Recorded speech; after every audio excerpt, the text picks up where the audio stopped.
Have you ever looked at an opportunity and thought, hey, I want that, and then immediately followed it with, yeah, but I probably couldn't pull it off? Not because you're unqualified, definitely not because you're lazy, but because this one's different. A job you hadn't done before, a side gig you keep thinking about, a move where failing is a distinct possibility. So you don't apply, you don't start, you don't take the shot.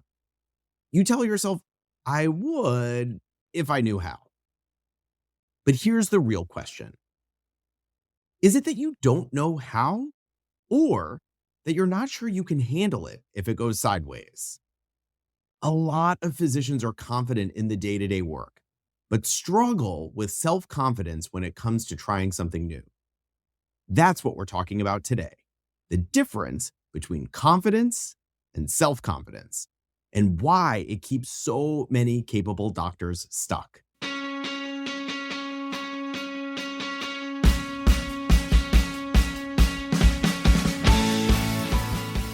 This is the Better Physician Life podcast. I'm Dr. Michael Hersh, a full-time practicing gastroenterologist, a husband, a dad, and the founder of Better Physician Life Coaching. This podcast is designed to help physicians create work-life balance, set goals, manage stress, and feel more present at home and less annoyed at work. It's time to stop feeling trapped in medicine and start enjoying the lives we've worked so hard to build. Well, hey everyone, and welcome back to the Better Physician Life podcast. Thank you so much for being here today. So today we are talking about self-confidence. And I want to talk about it because I think self-confidence is something almost every physician wants and frequently struggles with. But very few of us deliberately try to build it. We think about it a lot. I wish I had more confidence. I want to speak up more. I want to go for that role. I want to take a risk. I want to stop hesitating. And the interesting part is that the doctors who have these thoughts are usually doing very well, respected, competent. They've already done really hard things. So why does self-confidence still feel like it's missing? For me, this has been a huge part of my own journey. I've had plenty of wins in my life, big wins. But even with that, I've spent a lot of time questioning whether I could do the next thing, wondering if I really earned the last one or if it was just dumb luck. And that doubt usually didn't always show up in a big dramatic way. It was usually pretty quiet, just enough to slow me down, just enough to create hesitation. There were real moments where I almost didn't go after something I wanted, not because I didn't care, but because I wasn't sure I had what it took to handle it or just to figure it out. Over time, I started realizing what was actually happening. I was mixing up two very different things. Because in medicine, we are trained to build confidence in a very specific way. See one, do one, teach one. You watch someone do it, you do it, and then you teach it. Self-confidence matters most when you're doing something you haven't done before. A new job, a leadership role, a hard conversation, a boundary you've never held, a career pivot, a side project, something outside the usual lane. There's no see one, do one, teach one for any of that. And if your confidence depends on proof, anything new is going to feel risky, even if you're more than capable. This is where I see a lot of physicians getting stuck. We're great at competence, we're great at execution, but self-confidence is a different skill. Self-confidence sounds more like this. I trust myself to handle what happens next. Not, I'm guaranteed to win. Not, I won't make mistakes. More like, if this gets uncomfortable, I can handle it. If I mess up, I'll learn. If someone doesn't like it, I'll still be okay. And most importantly, I can figure it out. And that's why self confidence matters, because it simplifies things. When you have self confidence, you stop spending so much mental energy protecting yourself from outcomes. You stop overthinking, you stop rehearsing, you stop waiting to feel ready. Are you ever going to feel ready? No, you move. And when you move, things change. I was thinking about this a lot while I was putting this episode together. Why self confidence is so appealing in the first place, why we want it so badly. And a few themes kept coming up. The first is how it affects the way other people respond to you. Not because you can control what people think, because of course you can. People are going to think what they think. Partners, patients, administrators, colleagues, everyone has opinions. That's just part of the job. But self-confidence, it does send a very powerful signal. When you show up respecting yourself, talking about yourself like a competent adult, not an imposter, you make it so much easier for other people to respond to you that way too. And this shows up in small, everyday moments. How you talk about your decisions, how you state your preferences, and how you handle disagreements. A lot of physicians unknowingly undercut themselves with the way they talk. Right? They say things like, I'm probably wrong, but, or this might be a dumb question, but I don't know, maybe. I'm so sorry to bother you, but sometimes that's just politeness. But a lot of time, it's self protection. And if you do that enough, you start teaching everyone around you how to treat you. Not because you're weak, because you're signaling uncertainty. Self confidence isn't being loud, it's showing up like you belong in the room because you do. And that leads into the second reason why self confidence matters is because it reads like leadership, even if you don't have a title.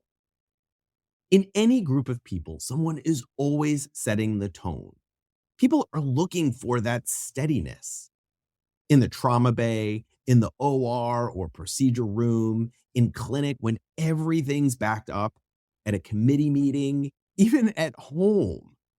When someone is steady, when they're not constantly second guessing themselves out loud, it puts everyone else at ease. That doesn't mean you're always right. It means you're not rattled by the fact that you could be wrong. There's a difference. And if you're trying to lead, whether it's a team, a department, or just your own life, self confidence matters because it settles the room. Third, self confidence tends to make people easier to be around. And I'm not talking about positive vibes or anything like that. I mean something way more practical than that. When you're not fighting for approval, you don't need to compete as much. You don't need to tear other people down. You don't need to posture. You don't need to prove you're the smartest person in the room. And we've all met that person, the physician who needs everyone to know they're right. That's not confidence. That's insecurity wearing a white coat, which brings up a really important distinction. Self confidence isn't arrogance. Arrogance is, I'm better than you.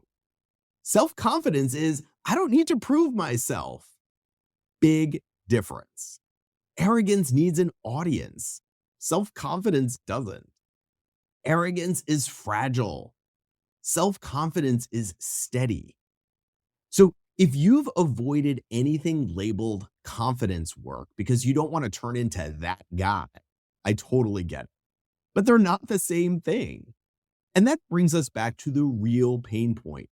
Why do so many physicians who are clearly capable still hesitate? Why does doubt show up right before the next step? Here's what I think. Most of the time, the issue isn't that you don't believe you can do the thing. It's that you don't trust what you'll feel if it doesn't go well. This is where I see a lot of physicians getting stuck. We're trained to avoid error. We're trained to reduce uncertainty. We're trained to anticipate problems before they happen. That's what makes us good clinicians. But it can make us overly cautious in our own lives. Because outside of medicine, you don't get clear algorithms. You don't get guarantees. You have to act before you're certain.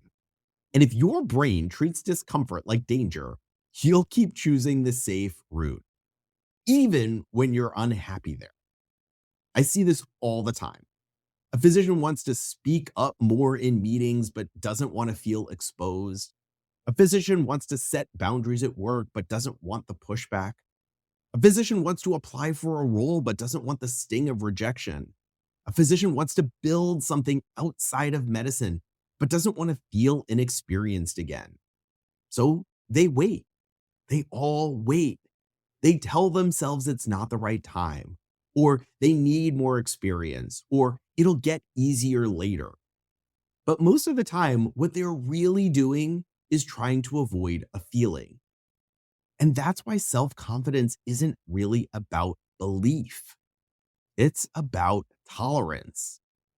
It's the ability to say, I can handle discomfort. I can handle embarrassment. I can handle someone not liking my decision.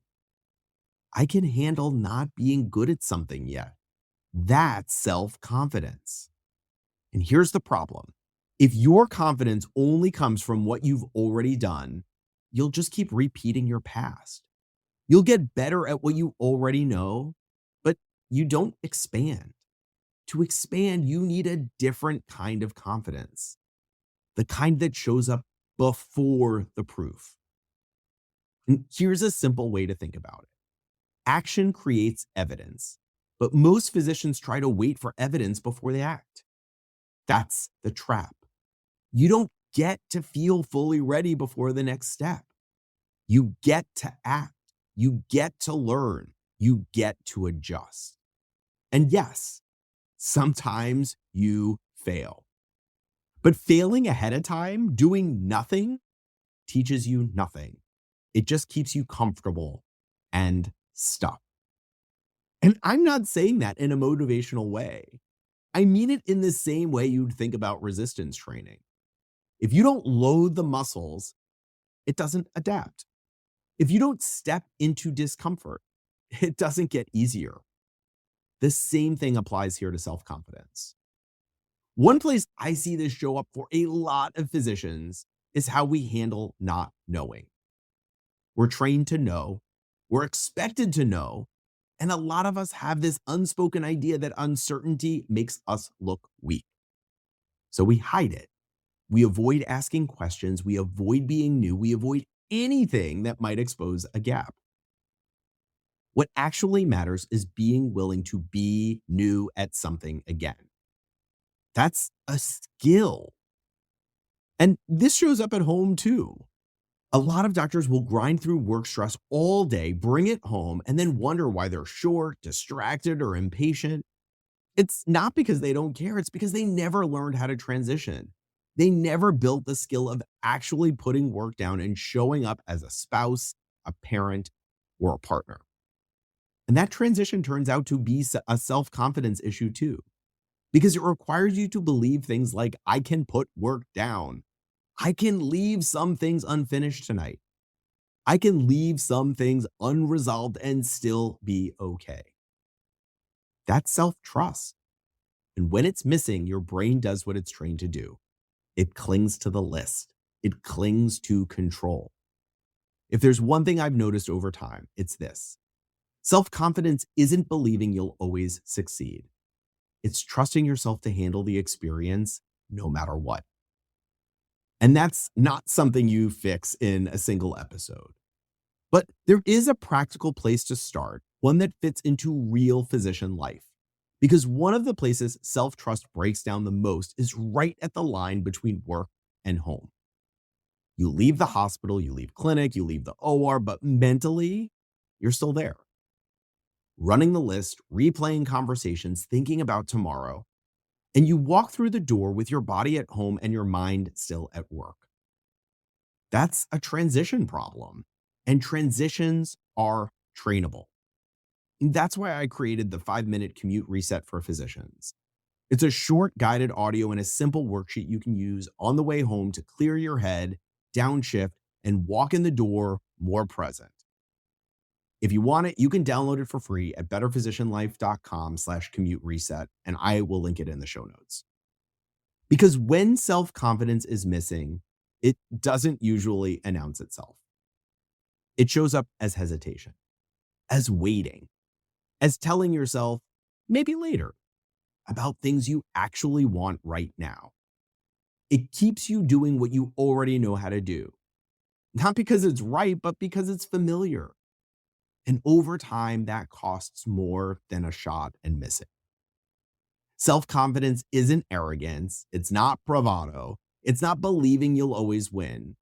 It's the ability to try anything, to handle the discomfort, the uncertainty, the learning curve.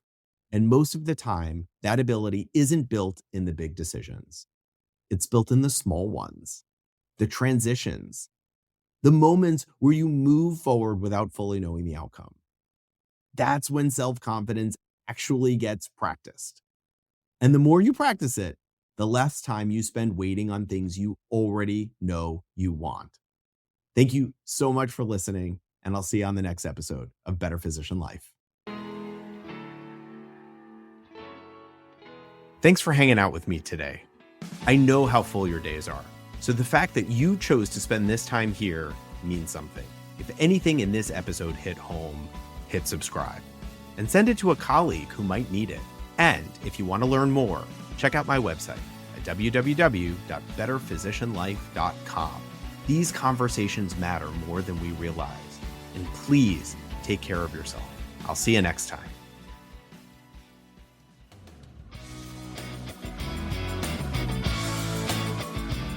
This podcast isn't medical advice, or legal advice, or financial advice. It's perspective from one doctor to another on how to reclaim your time, purpose, and peace. If you're making big decisions, talk to the people and professionals who know your story best.